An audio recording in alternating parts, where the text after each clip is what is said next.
बिस्मिल्लाहिर्रहमानिर्रहीम, अस्सलाम वालेकुम। मेरे और आमिर मतीन साहब की तरफ से प्रोग्राम मुकाबिल देखने वालों को हम वेलकम करते हैं। फाइनली जनरल आसिम मुनीर पाकिस्तान के नए आर्मी चीफ तैनात कर दिए गए, जबकि जनरल साहिर शमशाद मिर्जा साहब की तकर्री बतौर chairman joint chief of staff committee हो चुकी है। कहा जा सकता है कि मुल्क के अंदर हिजानी कैफियत इख्तिताम पसीर हो गई, मगर चंद अहम चीज़ें जो जानना बहुत ज़रूरी हैं।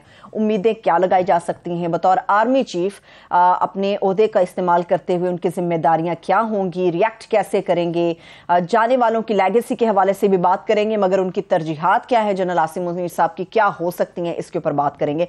आमिर साहब, ये चंद मुख्तसर पॉइंट्स हैं, मगर जब हम गुफ्तगू करेंगे तो यकीनी तौर पर एक लंबी तफसील हमारे सामने आएगी। कह सकते हैं, चले पहले तो मुबारकबाद देती हूँ आपको, पाकिस्तानियों को, जो एक बहरान हमें नज़र आ रहा था फाइनली वो टल गया है। और ना सिर्फ टल गया है, बड़ा खुश उसलूबी से टल गया है कि ये जो डर था कि ये इसका तनाज़ा ना बन जाए कि इधर से नोटिफिकेशन समरी जाए और उसके बाद वो सदर पाकिस्तान, उसको ये डर खदशा था कि रोक लें या लेट करें तो उससे तनाज़ा बढ़ जाना था। मैं समझता हूँ PTI ने भी और प्रेसिडेंट अलवी साहब ने भी ये बड़ी एक अच्छी रवायत कायम की है कि इसके अंदर तनाज़ा नहीं बनाया गया।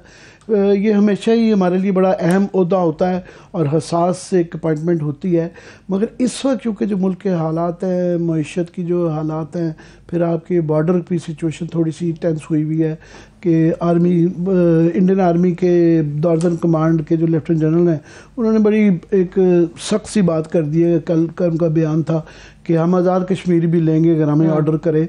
तो वो एक जो एग्जिस्ट कर रहा है सीज़ फायर हमारे और उनके दरमियान में कुछ अर्से से, उसको ख़तरा हो सकता है। फिर अफ़गान बॉर्डर के ऊपर जो रोज़ वायलेशन होती है, तो इसलिए बड़ा इम्पॉर्टेंट था कि डोमेस्टिक सिचुएशन की वजह से, खित्ते की सिचुएशन की वजह से, कि ये तनाज़े के बग़ैर अपॉइंटमेंट हो तो हो गई।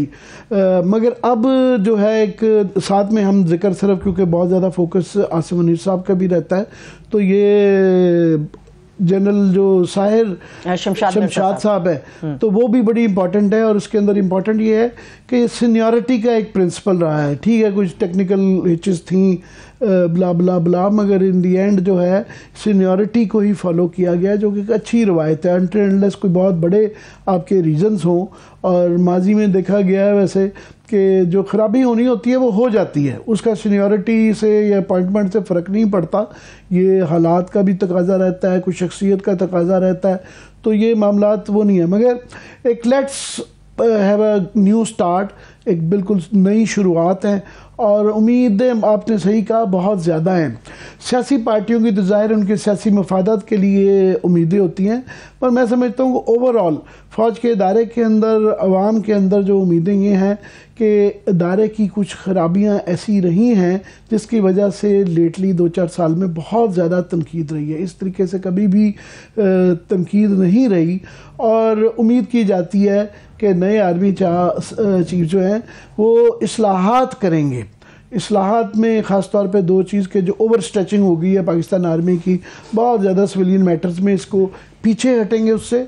उसके बाद ISI का रोल डिफ़ाइन करने की ज़रूरत है। ये लेटली जो 1-2 साल में जो इस तरह की उनसे ख़बरें नथी कर दी जाती हैं कि यहाँ के पॉलिटिकल उसमें इन्वॉल्वमेंट, फिर जो है सहाफ़ियों के चैनल बंद करवाने के अंदर भी उनका रोल, तो उसका बिल्कुल रिफॉर्म करने की ज़रूरत है। उनका डिफाइंड रोल होना चाहिए, कट डाउन करना चाहिए उनकी ये ओवर रीच को। प्लस मेरा ख्याल है ISPR का रोल भी रीडिफाइंड होने की ज़रूरत है कि वो अपने डिफेंस के मामला तक रहें। ये क्रिकेट के ऊपर कमेंट्री बंद कर दें और बॉलीवुड के ऊपर भी कमेंट्रियाँ होती रही वो भी बंद कर दें। तो ये उम्मीदें हैं आवाम की। अब सियासी उम्मीदें करें तो वो ज़ाहिर है इमरान खान की एक बड़ी पैराडॉक्सिकल होप्स हैं कि मुतज़ाद होप ये है कि ये भी वो कह रहे हैं कि आर्मी को सियासी मामलात में मुदाखलत नहीं करनी चाहिए, और साथ में वो ये उम्मीद भी लगाए बैठे हैं कि ये इलेक्शन जल्दी करवाने में वो मुदाखलत करें और किसी तरीके से बाकी सबको टेबल पे बैठा के कहें जी जल्दी इलेक्शन होगा, और उनके आर्गूमेंट से उस पर अलग बात करेंगे। इस तरह ही नून लीग ने जो इनको लगाया है वो मेरा नहीं ख्याल है कि इस वजह से लगाया कि ये सीनियर मोस्ट है। अच्छी बात है कि वो सीनियर मोस्ट हैं, मगर उनकी उम्मीदें भी हैं कि उनके ख्याल में शायद ये एक तासुर है एक उनका कि ये शायद पीटीआई के साथ इनका कोई अच्छे ताल्लुकात नहीं माजी में रहे हुए। तो मेरा ख्याल है कि वो अगर नहीं भी रहे हुए तो जब आप आर्मी चीफ बन जाते हैं तो आपके ऑफिस का तकाजे होते हैं। सबसे बड़ा तकाजा ये होता है कि आप ये अपने इदारे के से रिस्पेक्ट, इज्जत अर्न करते हैं, लेते नहीं है, अर्न करते हैं। उसके लिए वो आप काम करते हैं जिससे कि आपके इदारे के अंदर वो ये किसी चीफ के साथ भी ये एक तारीख का सबक है बहुत बड़ा पाकिस्तानी आर्मी की तारीख का कि जिस आर्मी के चीफ के मुतालिक एक तासुर बनाया गया कि ये इसकी तरफ माइल हैं या इसकी तरफ माइल हैं, वो हमेशा एक रिएक्शन आता है और वो कोशिश करते हैं बताने की कि मैं सिर्फ अपने इदारे की तरफ माइल हूँ। तो ये सियासतदानों की ये उम्मीदें लगाना जो हैं वो मेरा ख्याल एक तो तारीख बताती है कि गलत भी रही और लगानी भी नहीं चाहिए। तो इसलिए ये ऐसे वक्त पे मैं समझता हूँ कि ये आई है कि उम्मीदों और ना उम्मीदों के दरमियान ये जो एक तवाज़ुन कायम करना है ये बड़ा चैलेंजिंग जॉब है। सही है, लेकिन आमिर साहब आपको नहीं लगता कि अगर तहरीक इंसाफ से मुतालिक नून लीग ये सोचती है या तासुर है कि जनरल आसिम मुनीर साहब के साथ ताल्लुकात माजी में कुछ अच्छे नहीं रहे मगर जिस तरह से समरी गई उसी तरह से साइन हो गई, तो ये तासुर तो ज़ाहिल हो गया अपनी जगह पर? नहीं, वो मैंने कहा ना कि माजी रेस्ट हिस्ट्री बस वो पुरानी बात होगी, वो माजी है। ठीक है। तो अभी ये बड़ा ज़रूरत होता है और ये इस तरह के स्टीरियोटाइप जो परसेप्शंस बन जाती हैं कि ये इधर माइल हैं या वो माइल हैं, ये बहुत अनफॉर्चुनेट बदकिस्मत एक फैक्टर रहा है।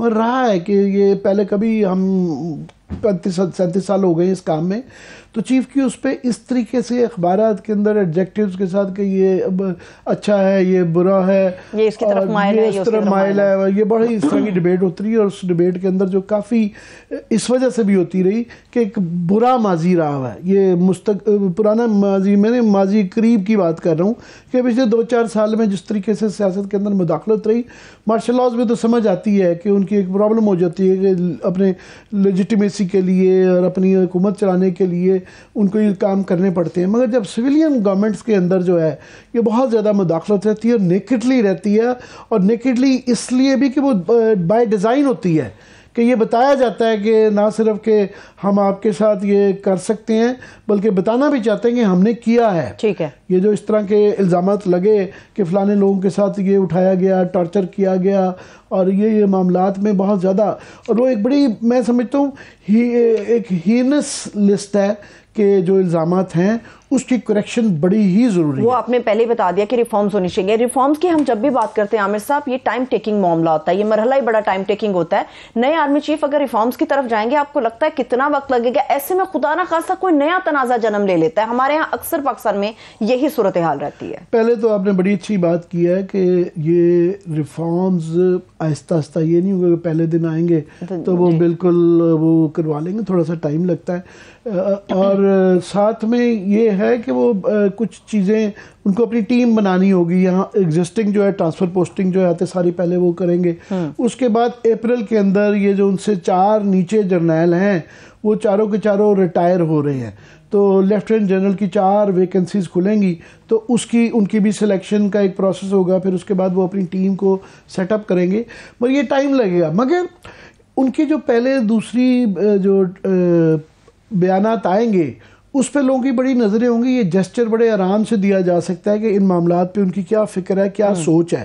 तो इस्लाहात होती रहेंगी, वो टाइम कंज्यूमिंग है, अपने वक्त पे होंगी, मगर ये मैसेज देना, पैगाम देना कोई इतना मुश्किल काम नहीं है कि आप अपने बयानात से कर दें कि आपको अदराक है उनको कि मामलात किस तरफ है, उनकी नीयत है कि इन मामलात को ठीक करना है, ये इस्लाहात करनी है।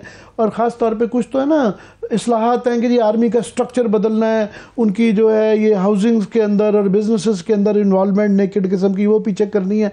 ये टाइम कंज्यूमिंग है। मगर बड़े एक दिन में, पहले दिन में ही आते सारी वो, अगर ये कह दिया जाए कि फॉर एग्ज़ाम्पल कि ISI चीफ जब थे तो इनका बड़ा लो प्रोफाइल था, काफ़ी लोगों को पता भी नहीं था कि आसिम मुनीर नाम के कोई ISI चीफ भी आए थे, और आम आदमी को नहीं। मगर बाकी जो आप देखें ना, जो फैज़ हमीद कारक को पता है, मौजूदा ISI चीफ कारक को पता है, ये शॉर्ट पीरियड के लिए थे, मगर उसमें इन्होंने बड़ा लो प्रोफाइल रखा। तो ये इसलिए ख़ास तौर पे इन अदारों में ISPR और ISI के जो वो रिफॉर्म्स नहीं हैं, वो सिर्फ इंस्ट्रक्शंस हैं कि इंस्ट्रक्शंस दे दी जाएं, एक मैसेज कन्वे करना कि जनाब आइंदा इनको कर्ब किया गया है, ठीक है, अपने अपने रोल तक महदूद किया गया है, तो वो देना कोई मुश्किल काम नहीं होगा। और ये वो होता है ना क्लैमर, ये टोटल जो है पाकिस्तान के अंदर मैं समझता हूँ अवाम के अंदर भी, सियासतदानों में भी, अक्रॉस द बोर्ड जो है ये एक डिमांड है कि ये वो जो कहते हैं ना things are not well in the state of Denmark, ये कुछ मामलात हैं ये करने ही चाहिए। चलिए अब जो सियासी मामलात हैं या सियासी उम्मीदें आवाम की हैं या सियासतदानों ने लगाई हुई उस पर बात करने के लिए सियासी लोगों की तरफ रुख कर लेते हैं। इस वक्त मोहम्मद जुबैर साहब, ये मुस्लिम लीग नून के बड़े सीनियर रहनुमा हैं, ये हमारे साथ प्रोग्राम मुकाबिल में मौजूद हैं। सर आपके वक्त के लिए बेहद शुक्रिया। जी जुबैर, अच्छा है, हम थोड़े से टेक्निकल फौज के मामलात कर रहे थे, मगर जाहिर है इस वक्त जब ये जनरल आसिम मुनीर की प्रमोशन की गई है तो ऐसा मौका है कि सियासत में काफ़ी तलातुम है कि यहाँ पे पहले उनकी लॉन्ग मार्च थी पीटीआई की, अब वो धरना हो गई है, और जाहिर है कि इस वक्त उनको टाइम लगेगा कि ये हैंडिंग ओवर, टेकिंग ओवर, पहली मीटिंग, और मगर इसके अंदर जो है ब्रेक नहीं आएगी। तो ये सियासी उस पर मैं समझता हूँ कि आपसे पूछना चाहूँगा कि क्या करें। इमरान खान साहब अर्ली इलेक्शन चाहते हैं, आप लोग बिल्कुल नहीं चाहते, और फिर ऐसे उस पर जो है एक नए चीफ ऑफ आर्मी स्टाफ होते हैं, दोनों से मुतजाद किस्म की उम्मीदें लग जाती, तो वो कैसे इस सिचुएशन को निपटा पाएंगे?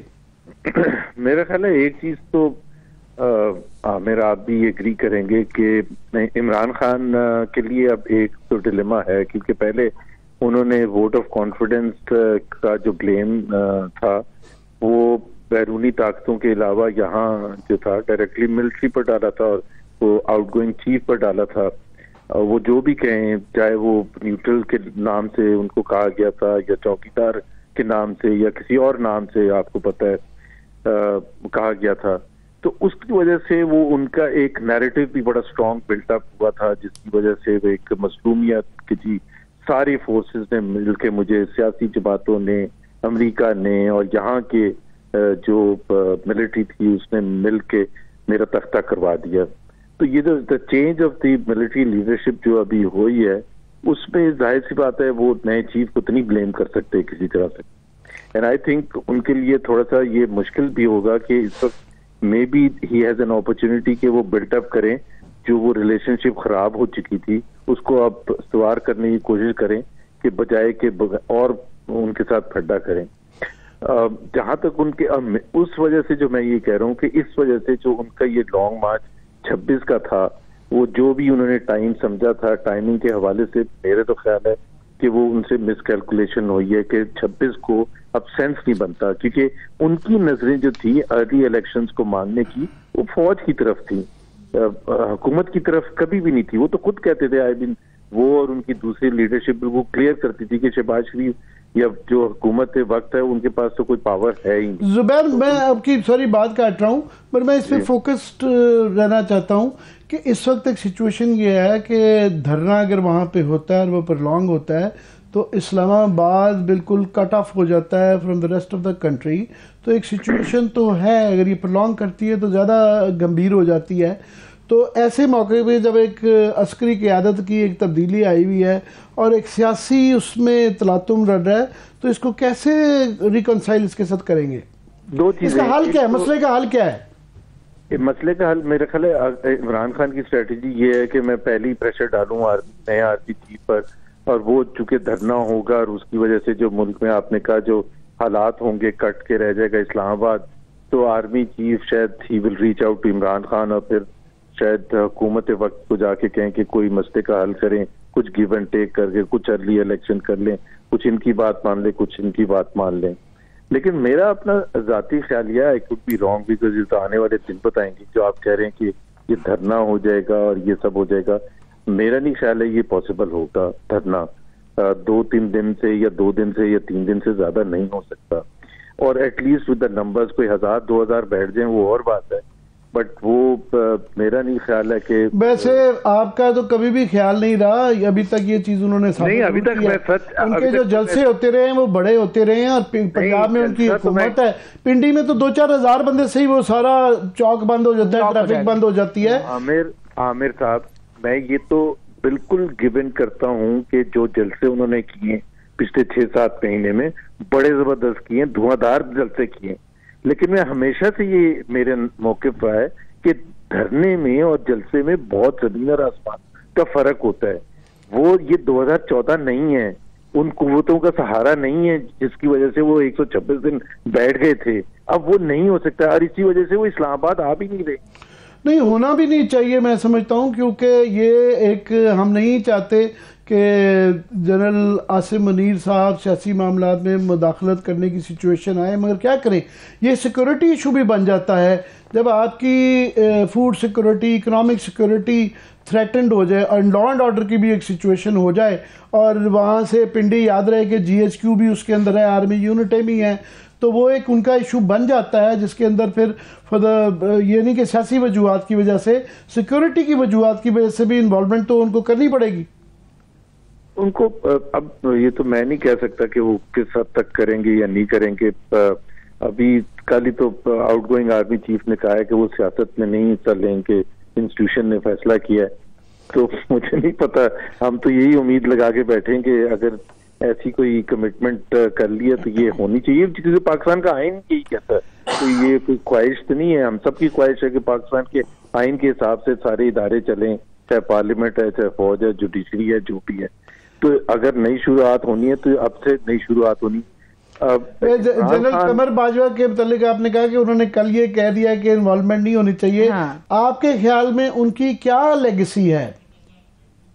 देखे ना, उन्होंने खुद जब ये कहा कि फौज इन्वॉल्व थी उसमें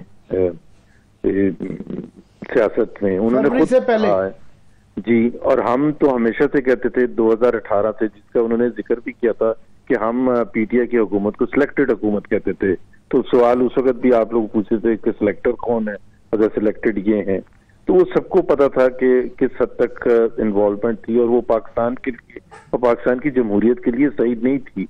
और हम हमेशा से ये कहते थे कि अगर वो पॉलिटिकल पार्टीज जिनको जोर दे के इमरान खान की तरफ किया गया था, मिसाल के तौर पर MQM है या बाप पार्टी है, तो अगर MQM और बाप पार्टी ने दूसरी मौक़िफ़ इख्तियार कर लिया 2022 में कि जी वो PDM की तरफ उनका रुख हो गया, तो इमरान खान को सबसे ज्यादा एक्सेप्ट करना चाहिए था।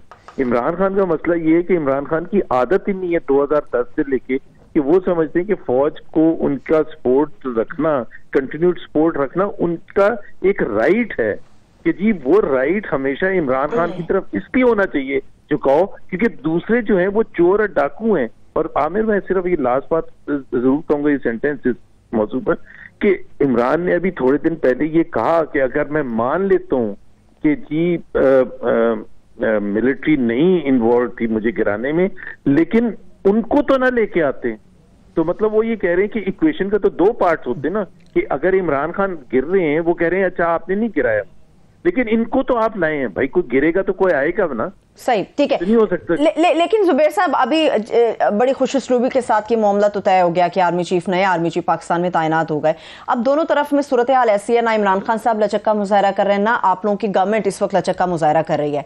अगर फर्ज कर लेते हैं कि खान साहब धरना अपना लंबा कर देते हैं, तो क्या आप लोगों की गवर्नमेंट किसी एक सतह पर यह सोच सकती है कि डेलीगेशन भेजा जाए चंद ऐसे लोगों पर मुख्तस जो आपके लिए भी काबिल कबूल और खान साहब के लिए, कि जी धरने को अपने खत्म करे? कोई ऐसा ऑप्शन आप लोगों के माइंड में है, ज़ेरे गौर है कि इसके ऊपर अमल किया जा सकता है? देखिए, रियलिटी क्या है, अप्रैल 2022 से विद इन अ डे और 2 after vote of no confidence, Imran Khan ने का ऑब्जेक्टिव ये था PTI का कि फोर्स करना हुकूमत को कि वो डिसॉल्व करें असेंबलीज और इलेक्शन का ऐलान करें। और वो फोर्स करने का तरीका ये था कि अवाम को सड़कों पर लेके आया जाए, और उन्होंने उस सिलसिले में जल्द से जुलूस सब कुछ किया। लेकिन हकीकत ये है, और ये मैं बिल्कुल ऑनेस्टी से कह रहा हूँ और आपको भी पता है, कि अनलाइक फॉर एग्जांपल 2014 कोई ऐसा वक्त नहीं आया है कि जब हुकूमत के ऊपर इस किस्म का दबाव हो सड़कों की वजह से कि अब क्या करें। ये जो आप कह रही हैं कि जी कोई डेलीगेशन जाए, ये अभी तक तो नहीं आया। और ये इंस्पायर्ड ऑफ द फैक्ट कि इमरान खान की पॉपुलैरिटी पीक की, जो कि इलेक्शन के रिजल्ट्स में भी सबने देखा एंड सो ऑन, बट उस हद तक हुकूमत पर 1 मिनट का भी दबाव नहीं हुआ।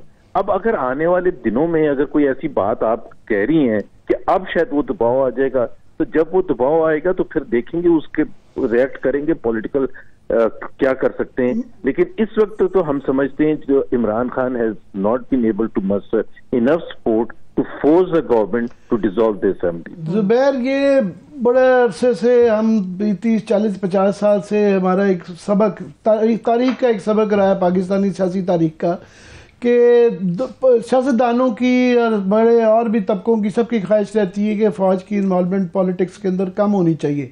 मगर ये भी तारीख का एक सबक रहा है कि जो पावर में होता है वो अपने मफादत के लिए उनको यूज़ करना चाहता है, और अपोजिशन भी जो भी होती है वो भी चाहते हैं कि हमारे मामलात में हमें पावर में लाने के लिए जो है उनकी मुदाखलत हो। तो अभी ये एक हालात बने हैं कि क्योंकि पूरे मुल्क के अंदर ये माजी करीब के अंदर जो वाक़यात होते रहे हैं और जिस लेवल तक ये इन्वॉल्वमेंट बढ़ गई थी, तो बड़ी तनकीद है और एक माहौल है, एक क्लेमर है, पब्लिक क्लेमर है कि नए चीफ आके इस्लाहात करें और इस चीज़ को अमल करवाएं इस चीज़ पे। तो ये मगर आपके एंड पे भी तो उम्मीदें लगी हुई हैं, इमरान खान की अपनी उम्मीदें, मगर आप लोगों की भी सियासी उम्मीदें ये हैं कि इमरान खान की जो डिमांड्स हैं उसके ऊपर ना किया जाए, तो कैसे मसले का हल निकलेगा? नहीं, देखिए, एक तो दो बातें आप जो कर रहे हैं, एक तो ये है कि सियासत में बिल्कुल अमल दखल नहीं होना चाहिए, और ये जो हम कई लोग कहते हैं कि आहिस्ता आहिस्ता होगा, आहिस्ता आहिस्ता की कोई बात नहीं है। पाकिस्तान का आइन है, उसमें बड़ी क्लियरली बाउंड्रीज डिफाइन की गई है और उसी तरह से होना चाहिए। इसकी रिस्पॉन्सिबिलिटी दोनों पर, सिविलियंस पर, पॉलिटिकल पार्टीज पर भी और हुकूमत वक्त पर भी और मिलिट्री लीडरशिप दोनों पर होती है कि अगर ये चीज सब एक्सेप्ट भी कर रहे हैं कि होती रही है और बहुत ज्यादा होती रही है, तो फिर ये अच्छी चीज तो नहीं है। मुल्क इस वक्त जिस सिचुएशन में है, क्या ये इतने सालों में अगर वो इन्वॉल्वमेंट का फायदा भी होना चाहिए था ना, कि पाकिस्तान के अवाम में खुशहाली भी होनी चाहिए थी, पाकिस्तान की मीशत भी जबरदस्त होनी चाहिए थी। ये 4 मार्शल लॉ लग के खत्म हो गए, 35 साल हुकूमत भी हुई, तो उससे क्या मीशत पाकिस्तान की जबरदस्त होगी और बाकी सारे मुल्क हमारे से आगे निकल गए हैं।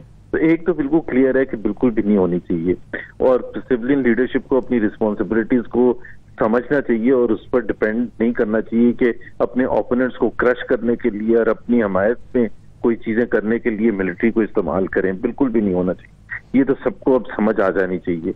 दूसरी चीज ये है कि मसले का हल जो आप कह रहे हैं, तो मसले का हल पॉलिटिकल पार्टीज आपस में तय करें ना। इमरान खान के पास जो भी जमहूरी तरीका है फोर्स करने का इलेक्शन, वो उनका राइट है, उनका लेजिटिमेट राइट है to demand early election.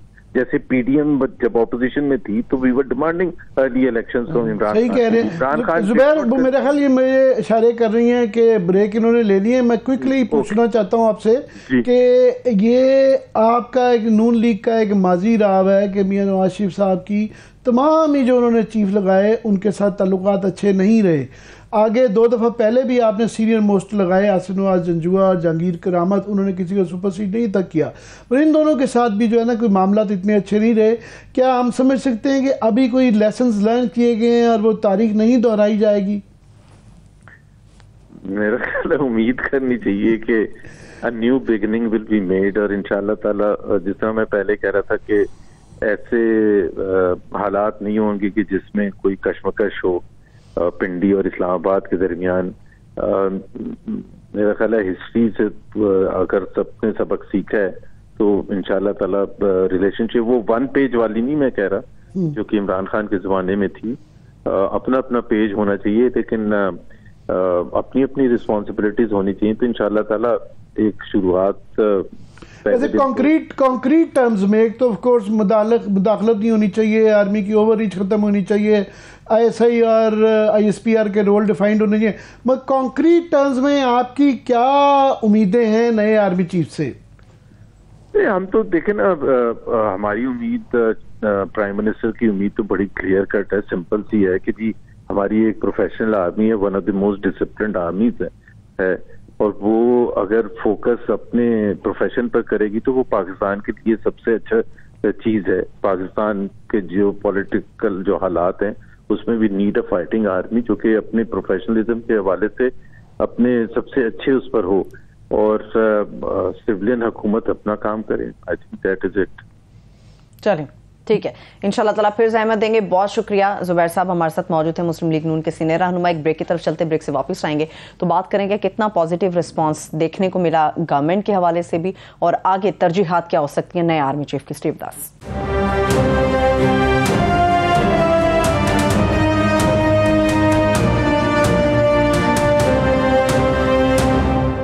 Break के बाद एक बार फिर से प्रोग्राम में आपको खुशामदीद कहेंगे। अच्छा आमिर साहब, बाकी सारे पॉइंट्स के ऊपर भी जाती हूँ, मगर जिस तरह धरने के हवाले से जुबैर साहब से भी बात हुई, तो लगता है गवर्नमेंट तो ज़हनी तौर पे तैयार है कि धरना लंबा भी हो जाए तो कोई फ़र्क ही नहीं पड़ रहा। मेरा ख्याल वो एक तासुर देने की कोशिश कर रहे हैं नून लीग वाले कि एज एफ ये कोई उनको परेशान नहीं है, परेशानी का मसला बहरहाल है। और इमरान खान साहब का भी क्लियरली अब ये देखना होगा कि ये धरना कितना प्रलॉन्ग करते हैं। आया क्योंकि दो चीज़ें हैं ना, एक तरीका तो ये है क्योंकि फौरी तौर पे ये उम्मीद लगाना कि अभी आर्मी चीफ 29 को बनना है, बनते सारी वो ये काम करेंगे, ये नहीं कर सकते। आप देखें शुरू में उनकी ये हैंडिंग टेकिंग ओवर के प्रोसीजर्स हैं, फिर उन्होंने अपनी ट्रांसफ़र पोस्टिंग करनी है, अपने आर्मी के मामलात को डील करना सबसे पहले, तो सियासी के लिए उनको टाइम देना है कि नहीं देना। मगर इमरान खान नज़र आ रहा है कि उन्होंने जो धरना कहा है, अभी लॉन्ग मार्च में वो धरना कह रहे हैं, धरने का मतलब होता है कि थोड़ा सा प्रलॉन्ग तो ये लाजमी है ही है। तो उससे मेरा ख्याल वो एक चाहे चेंज ऑफ स्टाफ हो गया है, ऊपर तब्दीली आ गई है, मगर वो ये चाह रहे हैं कि मैं कॉन्स्टेंटली ये प्रेशर रखूँ। चाहे नए आर्मी चीफ भी हैं तो मेरा उनके पास एक ही तरीकाकार है, और ये जो एक महीने से वो टेम्पो बिल्ड कर रहे थे उसको वो तोड़ना नहीं चाहते हैं। तो वो ये मेरा ख्याल चाह रहे हैं, ये उनके उससे लग रहा है कि वो ये प्रेशर को ना ईज़ ऑफ नहीं कर रहे हैं जब तक उनकी डिमांड्स के मतलब कोई बात नहीं की जाती, और ये क्राइसिस हो जाएगा फौरी तौर पे। मैंने कहा ना कि पैराडॉक्स है कि मुदाखलत चाहते भी हैं और मुदाखलत नहीं भी चाहते हैं, ये एक डिलेमा आ गया। सही है, ठीक है। जो तरजीहात होंगी नए आर्मी चीफ की उसके ऊपर मैं अलग से बात करूंगी, मगर बहुत सारे लोग ये जानना चाहते हैं कौन सी ऐसी चीज़ है जो जनरल आसिम मुनीर को जो दूसरे आर्मी चीफ हैं उनसे डिफरेंशिएट करती, इनफरादियत का शिकार करती है, उनको बिल्कुल अलग जाहिर करती है। दो चार चीज़ें इनकी अपॉइंटमेंट में नहीं होती हैं। एक तो ये है कि ये इनके मतलब ये कह दिया जाता है, और कई लोग बड़ा इसको मनफी अंदाजे पेश करते हैं कि जी ये OTS के हैं, ये ऑफिसर्स ट्रेनिंग स्कूल जो है, ये जो ही पाकिस्तान बना तो ऑफिसर्स की कमी थी। एकदम से इंडिया से जो इंडियन उसमें आए तो ऑफिसर्स इतने ज़्यादा नहीं थे, तो ऑफिसर्स की ज़रूरत थी। तो 1948 में ये सिलसिला शुरू किया कि जल्दी जल्दी अफसर बनाए जाएं।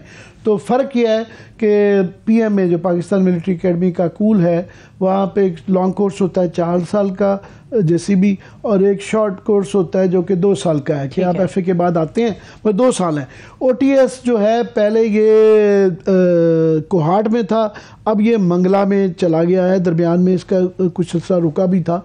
तो इसके अंदर 1 साल की ट्रेनिंग होती है। अच्छा। तो फौज में एक ना अब कह लें कि एक कास्ट सिस्टम है कि कई दफ़ा PMA के लोग ये कि तासुर देते हैं कि एज वो कोई सुपीरियर हैं और उनकी 2 साल की ट्रेनिंग हुई है, और मिनिमम 2 साल की, और इनकी 1 साल की ट्रेनिंग है उसकी वजह से। मगर मैं समझता हूँ OTS से आके पहली आर्गुमेंट तो ये है कि अगर आप इस लेवल तक आ जाते हैं कि लेफ्टिनेंट जनरल बन जाते हैं और फिर कोर कमांडर बन जाते हैं और फिर आर्मी चीफ भी बन जाते हैं। दूसरा ये कि 1 साल की ट्रेनिंग 6 महीने की कम होने से कोई लेसर ऑफिसर होता है, ये इसलिए भी ठीक नहीं है कि PMA के अपने जो है फॉर एग्ज़ाम्पल जो इनके PMA के कोर्सेज थे 4th and 5th, उस वक्त 65 की वार हो गई थी, तो उन्होंने जल्दी जल्दी जो है ना उसके दौरान ड्यूरेशन कम की थी, 1.5 साल की कर दी थी PMA की भी। और उस दौरान में जो लोग प्रमोट हुए थे उसके अंदर बड़े बड़े सीनियर जनरल्स बाद में वो जनरल बने। उसके बाद फिर 36th and 37th वो भी एकदम से फ़ौज में 70 की वॉर के बाद एकदम शॉर्टेज हो गई थी, तो उन्हें 36 और 37 जो कोर्सेज थे उनको इकट्ठा कर दिया था। और मगर उसमें से आप देखें जनरल यूसुफ 36 के थे, फिर 37th लॉन्ग कोर्स के जो थे वो ये भी रिड्यूस कर दिया गया था। तो उसके अंदर general Mahmood, general Zulfikar, general Usmani, तो काफ़ी सारे जर्नैल बने। तो इनके यहाँ भी शॉर्ट कोर्सेज होते रहे। और मेरा रिसेंटली ये जो वॉर टेरर थी इसके अंदर भी दोबारा 2 कोर्सेज को मिला दिया गया है। तो ये 1 साल की ट्रेनिंग या उससे थोड़ा सा 19-20 का फ़र्क पड़ भी सकता है, मगर इसको एक बिल्कुल उसूल बना लेना नहीं। तो कहते हैं ये एजाज की बात है, ये पहले आर्मी चीफ है जो OTS से हैं। OTS से ये पहले टेक्निकली हैं, 4 स्टार जनरल मलिक पहले भी आ चुके हैं। अच्छा। जो KM आरिफ थे वो vice chief of army staff थे, तो वो भी 4 स्टार बने, तो ये दूसरे होंगे टेक्निकली जो है। दूसरा इनकी एक खसूसियत जो है वो इनफरादियत कह लें, वो ये है कि पहले कोई ऐसा चीफ नहीं आया जो कि मिलिट्री इंटेलिजेंस का भी रहा और आईएसआई का भी रहा। 2 इंटेलिजेंस एजेंसीज का। पहले जनरल कियानी जो थे वो आईएसआई के चीफ थे, उसके बाद वो बने आर्मी चीफ बने। उससे पहले जनरल जलाउद्दीन भट्ट साहब जो थे ना, उनको ऐसे चीफ लगाया गया था, मगर वो तजर्बा इतना कामयाब नहीं रहा। उनको जब आर्मी चीफ बनाया गया तो बुनियादी आर्गूमेंट ये दिया गया था कि नहीं ये इंजीनियरिंग कोर्स से हैं और फिर ये आईएसआई में हैं, तो इंटेलिजेंस के उसकी बनने की चीफ रवायत नहीं थी। पर जनरल कियानी साहब अब तो बन चुके हैं, एक्सटेंशन भी ले चुके हैं, तो ये रवायत मौजूद है। मगर एमआई और आईएसआई का दोनों का ये एक्सपीरियंस पहले है। मेरा समझता हूँ इसके मुस्बत पहलू ये है कि इस वक्त एक क्लेमर है, मैं कह रहा हूँ एक बिल्कुल हर आदमी की ख्वाहिश है कि आईएसआई के रोल को रीडिफाइन किया जाए। तो इनको एग्जैक्टली पता है कि आईएसआई की क्या खराबियाँ हैं, क्योंकि ये वहाँ पे रह चुके हुए हैं, तो इनके लिए आसान होगा कि उसके रिफॉर्म्स करने, इस्लाहात करना।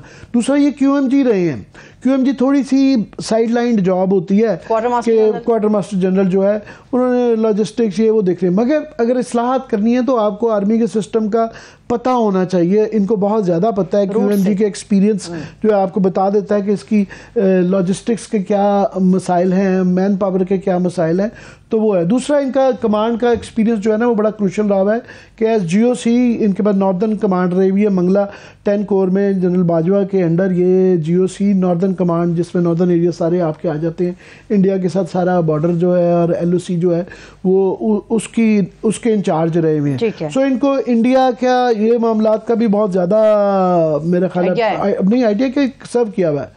सही है, ठीक है। लेकिन स्वॉर्ड ऑफ ऑनर के हवाले से भी कहा जाता है कि शायद वो भी इनके लिए एक बहुत बड़ा एजाज है। जी, इससे पहले जो है आर्मी चीफ मेरी इतला के मुताबिक जो है ये ओटीएस के अंदर जो है इनको स्वॉर्ड ऑफ ऑनर जो है मिली है। इससे पहले किसी आर्मी चीफ को स्वॉर्ड ऑफ ऑनर वाला कोई आर्मी चीफ नहीं था, तो इनका एक एक्सेप्शनल है। और फिर ये बड़ी बात है कि आप बिल्कुल ये सेल्फ मेड आदमी है। इनके मतलब और शायद शमशाद साहब भी जनरल जो है उनके मतलब भी कहते जा रहे हैं कि वो बड़े सेल्फ मेड आदमी हैं। वरना होता ये है कि जब आप किसी एक आर्मी बैकग्राउंड की फैमिली से आ जाएं तो ये शक रहता है कि जी आपकी फ़लानी प्रमोशन जो है फ़लाने जनरल के रिश्तेदार थे या फ़लाने के बेटे थे, तो ये फैक्टर भी हेल्प करता है। तो ये जब ऐसे बैकग्राउंड से आते हैं जो कि बिल्कुल अपनी मेहनत की वजह से और अपनी खूबियों की वजह से तरक्कियां पाते हैं, तो ये एक बड़ी नोटेबल चीज़ होती है। सही है, लेकिन हमें ये भी नज़र में रखना चाहिए आमिर साहब कि पाकिस्तान एक ऐसा हमारा सिस्टम, हमारी सोसाइटी ऐसी है जिसमें रिलीजियसली भी बड़ी चीज़ों को जज किया जाता है। जैसे हाफ़िज़ कुरान होने के हवाले से बहुत सारी चीज़ें इनके सामने आ रही हैं और ये कहा जा रहा है पहले पाकिस्तान के आर्मी चीफ हैं जिन्होंने कुरान पाक को हिफ्ज़ किया है। एनीहो, आप मुझे ये बताइए कि जितने पॉइंट्स है क्या ये काफ़ी हैं इस्लाहात के लिए? क्या ये काफ़ी है कि तमाम इदारे के अंदर जितने भी चीज़ें हैं उनको हुदूद कार में रखा जाए? क्या ये पॉइंट्स काफ़ी हैं? ये इनकी खूबियाँ अपनी जगह, मगर ये ऐसे वक्त पे आए हैं कि जब ये वक्त का तकाजा बन चुका हुआ है। ये सारी सियासी पार्टियां कह रही हैं और इनको अपने अदारे की इज़्ज़त और वक़ार को बहाल करना है, क्योंकि ये लेटली कुछ सालों से जो तनकीद का निशाना अवामी मकबूलियत में, इसमें कोई शक नहीं है, कमी आई है। और उसको बहाल, इज़्ज़त और तकरीम को बहाल करने के लिए बड़ा ज़रूरी है कि ये कुछ स्टेप्स लिए जाएं। ये सिविलियन इलाकों से वापस जाएं, हाउसिंग के अंदर अपनी इन्वॉल्वमेंट कम करें। डीएचए के अंदर फॉर एग्जांपल सर्विंग जनरल नहीं होना चाहिए। वो एक करप्शन की इब्तदा भी बढ़ती है और इससे सिविलियन लोग भी तंग आते हैं। ये पीछे पड़ना पड़ेगा, उनकी इंडस्ट्रियल एम्पायर भी थोड़ा सा बैकआउट करना पड़ेगा, हाउसिंग से बैकआउट करना पड़ेगा। दूसरा फिर ये है कि ख़ास तौर पर ये 2 इदारे जो हैं ISPR और ISI, इनके पोलिटिकल ऑफिस ख़ास तौर पे, उसको कर्ब करने की और रीडिफाइन करने की ज़रूरत है। तो ये इसके लिए जेस्चर देना जो इस्लाहात तो वक्त ले जाएगा, मगर मेरा ख्याल है कि उनको बहुत शुरू में ही अपनी पहली जो तकरीर हो या कोर कमांडर कॉन्फ्रेंस हो तो उसके अंदर एजेंडा सेटिंग कर देनी चाहिए, बता देना चाहिए, ऐसा जेस्चर देना चाहिए। हम सब की निगाहें इस बात पे हैं कि वो क्या इन मामलात के अंदर, वो क्या, हम सब उम्मीद लगाए बैठे हैं कि वो क्या करते हैं। सही है, ठीक है। जनरल बाजवा साहब की जो लेगेसी है उसके ऊपर मैं अगले सेगमेंट में बात करूंगी, मगर उससे पहले आमिर साहब मुझे ये बताइएगा, चलिए तरजीहात के हवाले से कुछ आपने चीज़ें सामने रख दी, मगर बज़ाहिर जो चीज़ें आपने बताई, जैसे ये ISI के सरबराह रहे थे और बहुत कम लोगों को पता होगा कि शायद इन्होंने इस इंटेलिजेंस एजेंसी को लीड किया है। ऐसा लगता है कि ये बिलीव करते हैं कि हमारा एक अपना दायरे कार है, हमें उससे बाहर नहीं निकलना, तो ये चीज़ें बहुत ज़्यादा मुआवन साबित हो सकती हैं आने वाले वक्त में। ये इनका कंडक्ट ऐसे ही रहा है। कुछ मतलब आर्मी चीफ जो ISI चीफ थे, उनको बहुत ज़्यादा सेल्फ पब्लिसिटी का शौक था, और इस तरह ISPR के चीफ्स के मतलब है कुछ लोग इसके ये जो आता है ना सारी पॉपुलैरिटी, उससे बहुत ज़्यादा उनकी शख्सियत पे असरात होते हैं, दायरे पे भी शख्सियत आती हैं। तो इन्होंने बड़ा लो प्रोफाइल रखा। इन्होंने जनरली जो है पब्लिसिटी इतनी पसंद नहीं करते। फॉर एग्जांपल जनरल फैज़ हमीद जो है, उनको बहुत ज़्यादा पब्लिसिटी का शौक था, और वो नज़र आते थे कि लोगों में वो जो है कि काबुल के अंदर तस्वीर उतर रही है, फलानी जगह पे वो जा रहे हैं, सियासी मामलात के अंदर मीटिंग्स के हवाले से, इवन यहाँ तक कि वो कई दफ़ा सहाफ़ियों को डायरेक्टली कॉल भी कर लेते थे। तो वो ये इनका जो कॉन्डक्ट रहा हुआ है, ये पीछे रह के अपनी हदूद के अंदर रह के ये मामलात को तय करने का इनका एक माजी रहा है, और उम्मीद करता हूँ, मैं समझता हूँ बहुत अच्छी चीज़ है। सही है। ब्रेक की तरफ बढ़ने से पहले एक आखिरी सवाल पूछूंगी। अभी कुछ चीज़ें हुई नहीं है, मगर आपका तजर्बा और आपका तजिया क्या कहता है बतौर आर्मी चीफ? अगर आप जनरल आसिम मुनीर साहब को अपने सामने रखते हैं, तो आपको क्या लगता है कि ये किस तरह से रिएक्ट करेंगे? पहला इनका रिएक्शन क्या होगा मौजूदा सूरत हाल में? नहीं, ये तो खैर हम सब की निगाहें हैं इस चीज़ पे कि ये कैसे करते हैं, मगर इनके मैंने कहा ना बहुत चैलेंजिंग सिचुएशन है।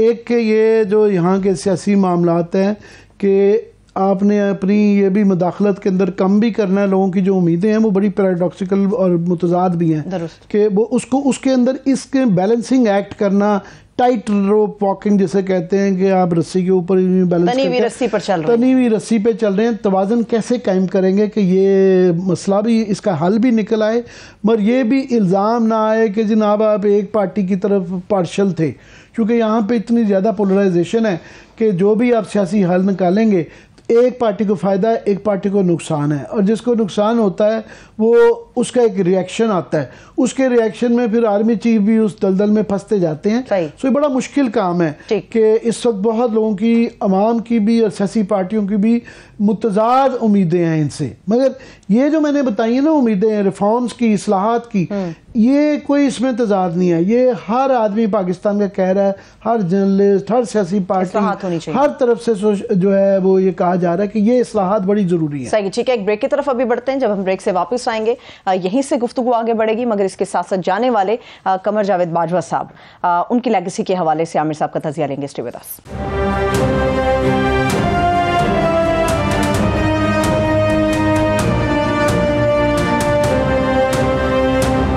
ब्रेक के बाद एक बार फिर से प्रोग्राम में खुश आमदेद कहेंगे। आमिर साहब, जाने वाले की लेगेसी हमेशा बात होती है, बाजवा साहब की क्या लेगेसी होगी? बाजवा साहब की जो है ना, आज का मेरा जो जवाब होगा वो बड़े डिफरेंट जवाब होगा 30 तारीख को, और ये सिर्फ मेरा नहीं है, हर एक का उनकी जो है ना लेगेसी वो बनना होता है कि एक जुमला कहा जाता है कि तारीख बताएगी।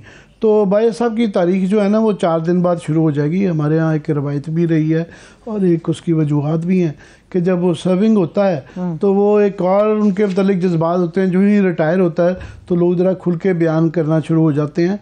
तो ये बिल्कुल इनका तो ख़ास तौर पे बहुत ज़्यादा लोगों की भड़ास है जो कि निकलेगी, और तीनों ही पार्टियों की तरफ से निकले, सियासी पार्टियों में भी क्रॉस द बोर्ड आएगी भड़ास। क्या आप देखें कि इस वक्त पाकिस्तान की 3 बड़ी पार्टियां हैं और तीनों इनसे नाखुश रही हैं। इवन नून लीग और पीपल्स पार्टी PDM वाले बाद में बेनिफिशरी हैं, गवर्नमेंट उनकी इनकी वजह से बनी हुई थी, मगर मुबैना तौर पे चलें कह लें तो मगर उनका आप देखें पीपल्स पार्टी का वो बुनियादी तौर में उनके खमीर में एंटी इस्टेब्लिशमेंट की पॉलिटिक्स है। बेनज़ीर भुट्टो जिस तरह से वो विक्टिम थी इस्टेब्लिशमेंट की, उनके वालिद साहब को जो है भुट्टो साहब को फांसी दी गई, और उसके बाद नून लीग ने जब से उनकी जो है हुकूमतें गई हैं, पहली हुकूमत, दूसरी हुकूमत भी और जो है ये तीसरी भी, तो उनको भी एक इस बात की तकलीफ़ है और वो भूले नहीं हैं। मियां नवाज शरीफ साहब तो ख़ास तौर पे बिल्कुल नहीं भूले, वो समझते हैं कि इसमें इनका बहुत ज़्यादा रोल रहा हुआ है, तो उनका भी। और PTI तो अब है ही है, PTI एक नेक्स्ट स्टेप फॉरवर्ड चली गई है कि उन्होंने पहले तो नून लीग की हद तक तो सिर्फ उनके लीडर्स इस्टेब्लिशमेंट के ख़िलाफ़ बात करते थे, उन्होंने तो अपने वर्कर्स तक ये ले गया है। तो ये बाजवा साहब की लेगेसी मैं समझता हूँ कि ऐसा, एक तो वो फौजी जर्नैल रहे ना जिन्होंने मार्शल लॉ लगाए 4 मार्शल लगे, अयूब खान हो गए, या खान हो गए, ज़िया-उल हक हो गया, मुशर्रफ। ये जो सिविलियन आर्मी चीफ्स आते रहे हैं, मेरा ख्याल सबसे ज़्यादा तनकीद इस पे होगी। ये सबको सरपास करते हैं और बहुत ज़्यादा रिएक्शन है इनका, कोई जो है हर तरफ से और अक्रॉस द बोर्ड आएगी। तो ये लोग अभी भी, वैसे तो आज से सिलसिला शुरू हो गया, जिस तरह नहीं, आप नहीं, जुबैर साहब का भी लहजा, जुबैर साहब सहारों का जो है वो, मगर फिर भी 4 दिन तक लोग सब्र कर लेंगे, क्योंकि बहुत ज़्यादा एक घुटन रही हुई है और यहाँ पे रिप्रेसिव रहा है। जो रेड लाइंस इन्होंने क्रॉस की, इनके दौर में क्रॉस की गई, जिस लोगों से लोगों को मारा पीटा गया और ये फिर बरहना किया गया, या हमारे साफ़ी भाई कत्ल हुए और काफ़ी इनके मतलब सवाल हैं, उन सवालों के मेरा ख्याल है अदारे के अंदर भी एक बहुत ज़्यादा रिएक्शन है कि आप ये रेड लाइंस नहीं क्रॉस करनी चाहिए थी। और बाहर तो है ही है, हमें बहुत ज़्यादा तकलीफ़ है उन चीज़ों की, हमारे कई कुलीस के साथ हमारी कम्युनिटी में जो सलूक होता रहा है। तो इसलिए हम कहते हैं कि ये जो है उन पर बहुत ज़्यादा है कि ये 2 इदारों का, ISPR का और ISI का, इनका पोलिटिकल सेल का रोल रीडिफाइन करने की ज़रूरत है, बहुत ज़्यादा इसका है। और वो ज़्यादा जो ये लाइन जो एक लिहाज से आप कह लें कि अनजाने में जो जनरल बाजवा साहब से एक मुस्बत चीज़ ये हो गई कि शायद ये इस्लाहात लॉन्ग ओवरड्यू थी, मगर ये अगर इस नहज तक ना लेके जाते तो शायद ये 2, 4, 5 साल 10 साल और लग जाते। अभी ये है कि इस लेवल तक उन्होंने पहुंचा दिया हुआ है कि ये आप देखें कभी जो एक्स आर्मी के जो अफसरान हैं और वो जिस तरह के वीलॉग्स करते हैं, ये फ़ौज में कभी नहीं हुआ था। फ़ौज के अंदर से कोई बात नहीं करता था, एक आधा जुमला जनरल अतरबाज ने फॉर एग्जांपल एक दफ़ा कह दिया था कि कियानी साहब जो है ना वो वीक नीड थे कि उनसे फैसला नहीं था हो पाया। इतना रिएक्शन आया कि जी हमारे अंदर से किसी ने ये हमारे पे तनकीद की और उनको एक किस्म का ब्लॉक कर दिया गया था, तो कोई नहीं आता था। अभी कोई ये जो एक्स आर्मी के आपको कई दर्जनों के हिसाब से जर्नैल मिलेंगे, बड़ा ओपन वो बात और वो ओपनली बात करते हैं। तो बाकी तो और ये एक इदारे का भी ये है कि वो भी जब ये जाता है, जब होता है तो वो लॉन्ग लिव द किंग चल रहा होता है, तो उसके बाद मगर जो ही जब मुशर्रफ साहब चले गए थे तो एक फैशन बन गया था उनके खिलाफ बात करना, और हर आपको जो सर्विंग और एक्स आर्मी मिलता था वो कहता था कि यार इसने हमारे इदारे को बहुत ज़्यादा नुकसान पहुँचाया। तो ये पहले सिविलियन चीफ हैं, जो सिविलियन दौर के चीफ हैं, जिनके मतलब इस तरह की रिएक्शन सही है, ठीक है। मगर इनकी लेगेसी के साथ बहुत सारे ऐसे मामलात हैं जो कभी भूलेंगे और जो कभी इनका पीछा नहीं छोड़ेंगे। उसमें सहाफ़ी बरादरी के अंदर आपने कत्ल के हवाले से बात की, अरशद शरीफ साहब का बहीमाना कत्ल, उसके हवाले से क्या अपडेट्स हैं? जी, उसमें एक तो हमारा गिला अभी भी है और हम रोज़ रिपीट कर रहे हैं कि सुप्रीम कोर्ट जो है फुट ड्रैगिंग कर रही है कि इतने दिनों से इन्होंने, जबकि प्राइम मिनिस्टर शहबाज शरीफ साहब ने कहा है हमारी कम्युनिटी ख़त लिख चुकी है, उसके बाद अरशद शरीफ की वालदा ख़त लिख चुकी हैं, मगर वो जुडिशल कमीशन नहीं बना पा रहे। और उसकी ना बनने की वजह से ये है कि FIA की एक तफ्तीशी टीम है जो कि पेशरफ्त कर रही है। अब काफ़ी लोगों के इनके नीयत पे और इनके क्रीडेंशियल्स पे शक है, मगर उनसे जो काम जुडिशल कमीशन को करने चाहिए उन्होंने कुछ किए हैं। अगर आप पढ़ दें मैं ताकि बिल्कुल उस पर तबसरा कर सकूं। पहले तो मैं ये बता दूं, आमिर साहब के जो तश्कील करदा 2 रुकनी तहकीकाती कमेटी थी उसने 2 अलग अलग खत लिखे हैं। पहले तो उन्होंने विफाकी सेक्रेटरी खारजा को खत लिखा जिसमें जी कौंसल जनरल को 14 नवंबर 2022 को मिला। उसमें उन्होंने कहा कि जी अरब अमारात की पुलिस से राब्ता कार भी उन्हें मांग लिया गया जो वहां पर इन्वेस्टिगेशन के लिए दुबई में गए थे। फिर दूसरा खत उन्होंने जो लिखा है उनमें उसने कहा है कि जी हमें मालूमात नहीं दी गई UAE की तरफ से, और ये खत 23 नवंबर 2022 को लिखा गया। ऐसा लगता है कि मामला दबते चले जा रहे हैं, ना कीनिया से सही मालूमात मिल रही है ना UAE वाली सही मालूमात प्रोवाइड कर रहे हैं। तो ये केस तो ऐसा लगता है इसी तरह से लंबा चलता रहेगा और कुछ नहीं होगा इसका। हमारे जो अरशद शरीफ के कत्ल के अंदर जो सवालात हैं और जो शक हैं वो कि जनाब इसके अंदर इस्टेब्लिशमेंट का कोई रोल रहा हुआ है, उसकी 2-3 वजूहत रही हुई हैं। एक ये कि उनको यहाँ होते हुए उनके ऊपर जो 15-16 FIR कटी थी, तो हम ये हमने भी कोशिश की कि जनाब पता करें वो मुद्दई कौन थे, वो नहीं मुद्दई मिल रहे थे। तो ये तफ्तीशी टीम ने कम अज़ कम जो है ये एक मुस्बत काम किया है कि इन्होंने कहा है IG साहब से, मुतलका IG से तीनों सूबों के अंदर कि जनाब हमें ये सारे पेश करें। तो जब वो पेश करेंगे, जब वो सामने आएंगे तो उससे काफ़ी अभाम दूर हो जाएगा, पता चल जाएगा अच्छा ये आदमी है। अभी क्योंकि उनके नाम बड़ी जल्दी में दिए हैं, उनके शनाख्ती कार्ड नहीं है, नंबर नहीं है, उनका टेलीफोन नंबर को पता ही नहीं है और वो गायब हैं। तो मेरा ख्याल एक तो उनकी शनाख्त होने से काफ़ी इस बात का पता चल जाएगा कि कौन सी फोर्सेस थी जिन्होंने मजबूर किया कि अरशद शरीफ यहाँ से जाने पे मजबूर हुआ। ये एक मैं समझता हूँ। और उससे एक और इससे एक और तासुर भी है कि मेरा ख्याल है कि गवर्नमेंट ऑफ द डे जो है, शहबाज शरीफ की गवर्नमेंट, नून लीग की गवर्नमेंट जो है, इनको भी एहसास हो गया है कि ये मलबा अरशद शरीफ का कत्ल का नहीं उठा सकते, क्योंकि अगर इन्होंने तफ्तीश ना की सही तरीके से और इन्होंने बचाने की कोशिश की उन लोगों को, उन ताकतों को जो इसके अंदर शामिल हो सकती हैं, तो इन पे मलबा पड़ जाएगा। मैं समझता हूँ इसीलिए शहबाज शरीफ साहब ने अकलमंदी की है कि उन्होंने सारा जो बॉल जो है ना अदालतों के कोर्ट में फेंक दिया है। मगर अदालतों की मुझे नहीं समझ आ रही कि क्यों रिलक्टेंस है। ये एक दिन का काम है, कम से कम अनाउंसमेंट रजिस्ट्रार को हम रोज कह रहे हैं कि एक अनाउंसमेंट कर देनी चाहिए कि अभी तक उन्होंने क्या इस प्राइम मिनिस्टर की, ये उनके लिए लाजमी करना है क्योंकि ये उनके ऊपर ऑर्डर प्राइम मिनिस्टर का है कि आप जुडिशियल कमीशन बनाए। चले, वैसे मैं जाते जाते क्लोजिंग की तरफ बढ़ने से पहले आपको बता दूं कि वजीराबाद में जो हमला हुआ था खान साहब पे, उससे मुतालिक जो कमेटी थी उसमें भी तब्दीली होगी। मुझे इजाजत दी, आपका भी शुक्रिया, देखने वालों का शुक्रिया। अपना ख्याल रखिए, खुदा हाफिज।